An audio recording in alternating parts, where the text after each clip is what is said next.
Tonight's story is about a night in an abandoned hospital. One of my friends told me this story, and he experienced it himself. At that time, he was a student and was looking for an abandoned old place for a photography project. Eventually, he found an abandoned hospital that had been empty for years.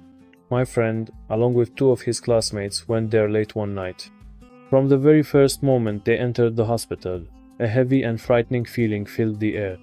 The smell of dampness and oldness was mixed with a strange scent that we couldn't figure out what it was.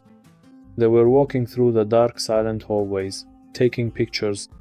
Then suddenly, I heard the sound of footsteps coming from the floor above. At first, I thought maybe it was the wind or their own footsteps echoing, but the sound became clearer. It was as if someone was being dragged across the floor. My friend said his heart was pounding in his chest, but since he was with his friends, he tried not to show it. They slowly moved toward the stairs to see where the sound was coming from. When they reached the top of the stairs, the sound stopped. Everything became quiet again. A terrifying, suffocating silence. As they were looking around with their flashlights, one of his friends, terrified, pointed to a room. The door to the room was half open, and through the gap a tall shadow could be seen, as if it was standing behind the door.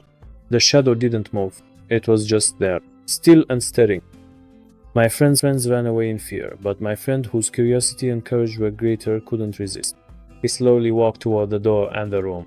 He reached out his hand to open the door, but before his hand could touch it, the door swung open with a shrieking sound. There was no one behind the door. The room was empty, but a terrifying coldness filled the entire space. My friend said he felt as if someone was breathing cold, heavy breaths on the back of his neck.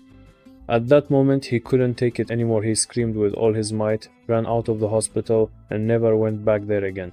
That night stayed with him forever, and he said he'd never dare go to an abandoned place at night again. Thank you for staying with us until the end of the video, and I really appreciate it. To help the channel grow and support us, please subscribe, and don't forget to like and comment. Until the next video, goodbye.